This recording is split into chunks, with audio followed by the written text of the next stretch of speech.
Alors on commence comment? Hello tout le monde, j'espère que vous allez bien. Je suis trop contente de vous retrouver aujourd'hui puisque vous l'avez vu dans le titre, j'ai sélectionné des titres dont j'ai envie de vous parler qui pour moi sont parfaits pour cette période d'octobre, de l'automne, d'Halloween même. Donc on va voir ça ensemble et j'espère que ça va vous plaire. C'est parti! Alors, on va commencer tout de suite avec un webtoon que j'ai envie de vous présenter depuis plusieurs mois.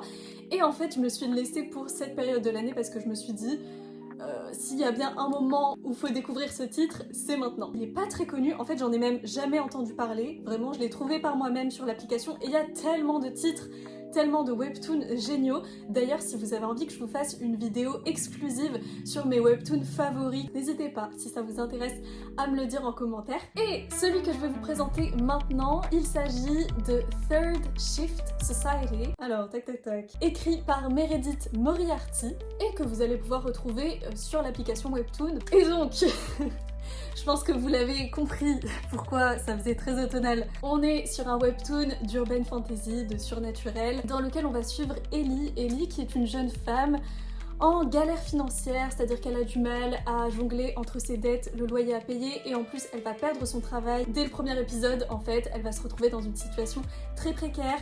Et à ce moment-là, puisque le destin fait bien les choses, elle va se retrouver témoin d'une scène surnaturelle où un monstre est en train de fight Ichabod. Donc Ichabod, c'est un détective du paranormal et donc elle va tenter d'intervenir pour aider Ichabod et c'est à ce moment-là qu'elle va découvrir qu'elle a des pouvoirs surnaturels, des pouvoirs psychiques et du coup Ichabod va lui proposer de devenir sa partenaire, voilà, et d'enquêter avec elle. On a envie d'en savoir plus sur déjà pourquoi Ichabod il a une tête de citrouille et vous allez le savoir si vous lisez, donc je ne spoile pas. On a envie d'en savoir plus sur le passé d'Ellie et franchement c'était super chouette, c'est toujours en cours, j'attends la suite avec impatience. Et voilà, c'est une petite pépite halloweenesque qui n'est pas connue ou pas assez connue de mon point de vue.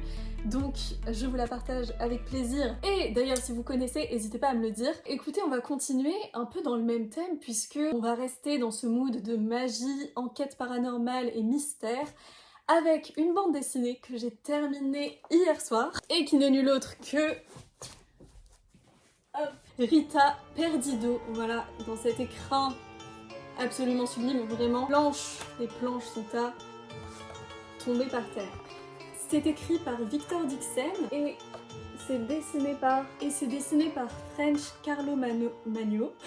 Peut-être que ce nom vous dit déjà quelque chose parce qu'en fait Victor Dixon a sorti une série qui se nomme Agence Perdido et Rita Perdido en fait est un préquel à cette série. Donc c'est un personnage qu'on retrouve adulte. Là, elle a environ 14-15 ans, mais dans Agence Perdido, il me semble qu'elle est adulte. Et alors, sachez-le, parce que j'étais un peu triste de le découvrir, le prochain est à paraître l'année prochaine. En fait, chaque année, ils vont sortir une BD, donc voilà. On n'aura pas la suite tout de suite, mais on l'aura un jour. Rita, c'est une ado chilienne du début des années 80. Hop là, je vous remets bien... Oh my god! Donc, au début du récit, Rita et son père vont fuir le régime dictatorial de Pinochet au Chili. Et vont partir à Paris.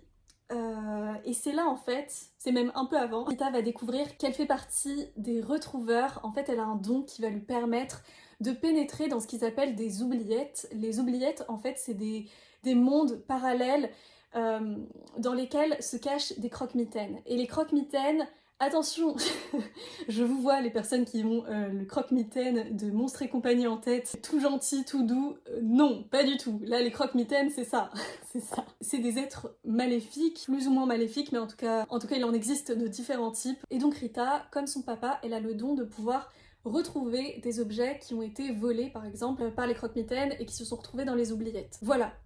Je vais pas en dire plus parce qu'on est sur une BD, donc je veux que vous découvriez le reste par vous-même et en tout cas que vous profitiez de ces magnifiques dessins parce que franchement c'est de toute beauté. J'ai vraiment bien aimé, je lirai la suite avec plaisir et pour la saison c'est parfait.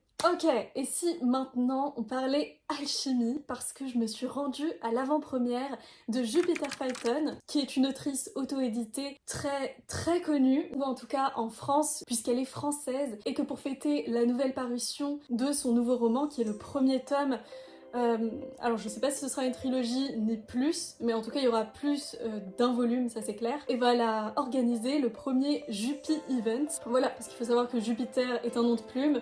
Et en tout cas, elle nous a vraiment gâtés. J'ai jamais eu autant de cadeaux à une invitation, voilà, comme ça pour un événement. Et j'étais tellement heureuse aussi de la rencontrer parce qu'il faut savoir que Jupiter, c'est une femme que je suis depuis de nombreuses années, depuis que je me suis remise à l'écriture, je pense que ça devait être en 2019-2020. Vraiment, c'est une énorme source d'inspiration, je suis trop contente d'avoir pu la rencontrer.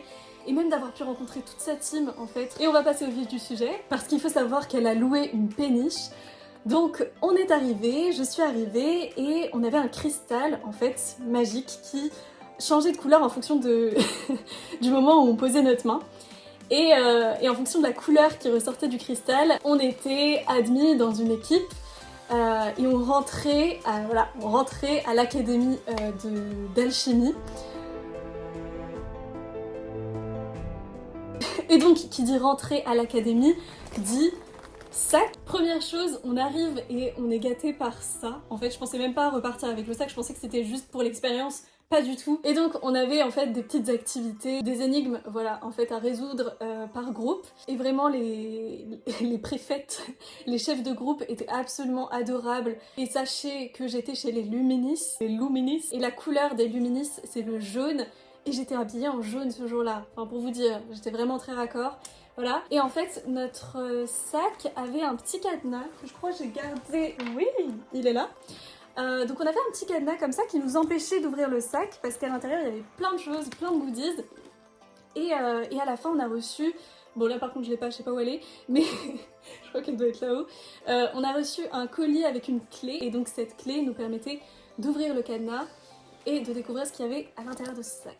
Première chose, on a reçu notre plume. Donc on a l'encre avec la plume, avec toujours le logo des Luminis. Donc ça, c'est une première chose. Ah, bah je vous disais que je l'avais perdue. Elle est là, la petite clé. En collier. Ça, c'était un indice, voilà, un indice pendant l'épreuve qu'on pouvait récupérer, donc j'ai récupéré. On avait aussi ce petit thé que j'ai pas encore bu. J'ai aussi récupéré ce bloc-notes de l'Académie d'Alchimie. J'ai l'écharpe des Luminis. Voilà, il faut savoir que là, on était répartis en 3 groupes, donc il y avait les Mécaris, les Luminis et les Sombris. Et voilà quoi. J'ai l'écharpe des Luminis, voilà. Et surtout, l'élément principal et celui pour lequel on n'était pas préparé, c'était... Elle nous a offert son nouveau livre, celui pour lequel on était venu, voilà. Et franchement, il est magnifique. On a un geste-page comme ça. Toc, toc. Donc on a payé notre invitation, qui était je crois à 12 €. Et pour tout ce qu'on a eu, enfin pour vous dire, on a eu un livre à 30 €. Enfin, je veux dire, on a eu plein de choses et ça valait tellement, tellement le coup.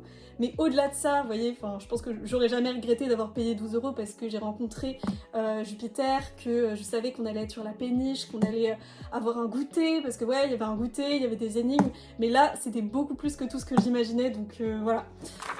Pleine de gratitude pour ça. Et du coup, voilà le titre de sa nouvelle parution, c'est Elara d'Elysion. Enfin moi je dis d'Elysion, j'ai entendu des gens dire d'Elysienne.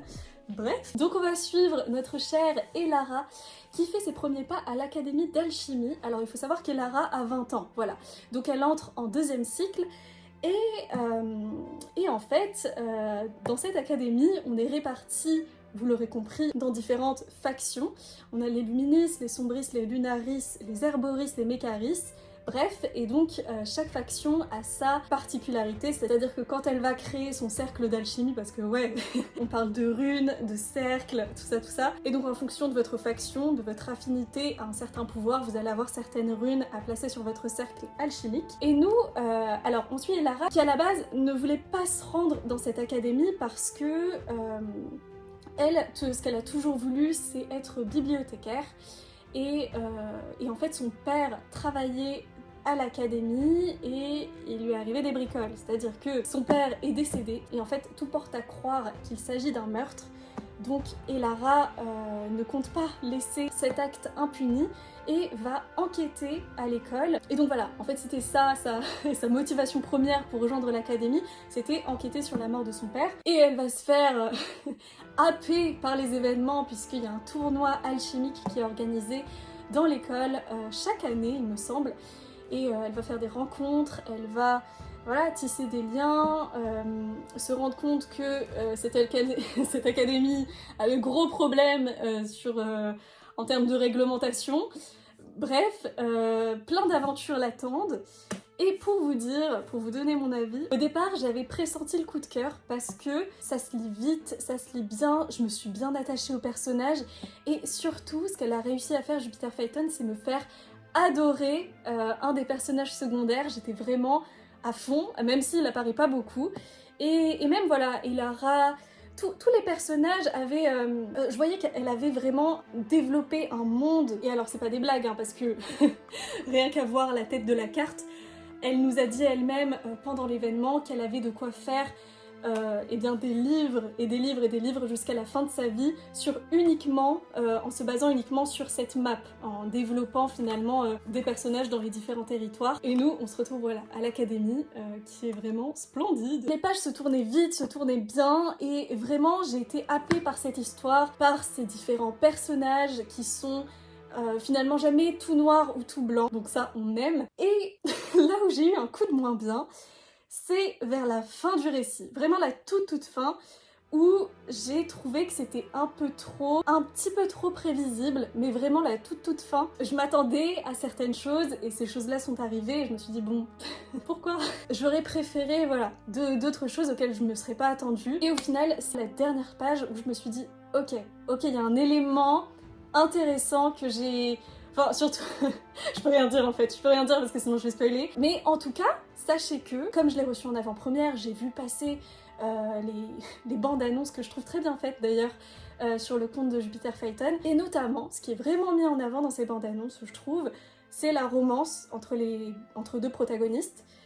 Sauf que, en fait, moi ce que j'ai beaucoup aimé justement, c'est que cette romance, je la trouvais pas, genre vraiment dans le récit, c'est juste vers la fin, c'est ce qu'on appelle du slow burn en fait, qu'on retrouve vraiment ce côté romance. Et c'est ça qui m'a plu parce que moi en fait, je m'en fichais un petit peu de... Enfin, c'est pas que je m'en fichais, j'aime bien quand il y a de la romance, mais là je trouvais que c'était vraiment bien fait et j'avais pas cette romance qui prend le pas sur l'intrigue, vous voyez. Ça c'est ce que j'aime pas du tout retrouver et c'est pas du tout ce qu'on retrouve dans ce récit. Voilà, donc ça m'a beaucoup plu. Donc c'est vraiment pas mal. Moi je pense que je lui mettrais un bon 4 étoiles. Ouais. Et on va poursuivre avec des livres que cette fois-ci je n'ai pas lus, mais qu'est-ce qu'il me tente pour cet automne. Je me dis, voilà, c'est les livres que je ressens. Je sens qu'il y a une alchimie entre nous, pour faire le lien. Et ce livre qui me tente énormément, il s'agit du Voleur de la Reine, le tome 1, écrit par Christine Cachorel et publié aux éditions Monsieur Toussaint Louverture. Alors, ce livre écrit... Achète-moi Lina, parce que tout simplement pour moi ce livre il fait écho au Salaud gentilhomme de Scott Lynch, un de mes livres de fantasy, si ce n'est mon livre de fantasy préféré, fantasy adulte. On va suivre un jeune voleur à la cour qui va essayer d'atteindre ses objectifs. Je me rappelle pas bien du résumé mais je sais que quand je l'avais lu ça m'avait beaucoup plu. On nous dit histoire d'un jeune homme indiscipliné, de 3 royaumes déchirés et des reines qui façonnent leur destinée. Et enfin, on va conclure avec un livre que je vais aller récupérer juste après avoir fini cette vidéo, qui n'est nul autre que Kindred Curse, quelque chose comme ça. Oui, en fait c'est la série Kindred's Curse, c'est écrit par Pencol et dont le premier volume se nomme Spark of the Everflame. Pareil, c'est un premier volume, j'ai pas envie d'en savoir beaucoup. En tout cas ce que je sais c'est qu'on va suivre une jeune femme qui va évoluer dans un royaume magique, enfin on est dans de la fantasy, et il va y avoir beaucoup de magouilles politiques complexes. Tout ce que j'espère, c'est que la romance ne soit pas au centre du récit. Cette couverture, elle est automnale, j'aime beaucoup ces couleurs jaune-orangé. Très hâte de m'y plonger. Là, c'est le moment où je vous dis, voilà pour cette vidéo, j'espère que ça vous a plu et on se retrouve pour une prochaine. Mais j'avais envie de faire une petite annonce parce qu'en fait, vous n'êtes pas sans savoir que j'ai pour passion la littérature, les livres en général. Et j'en ai une autre que je mets pas en avant sur ce réseau parce que c'est pas le sujet, c'est pas le thème principal.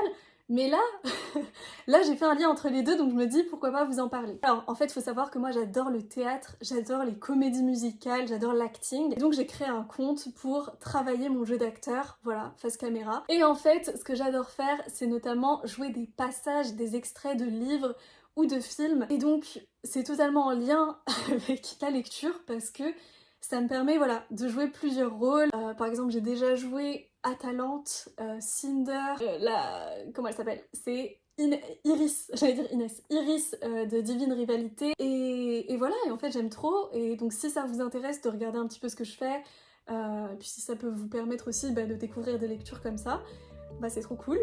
Donc c'est pour ça que je vous en parle ici. Merci à tous d'avoir pris de votre temps pour regarder cette vidéo. Je vous souhaite une magnifique journée, une magnifique soirée. À bientôt pour de prochaines vidéos. Salut!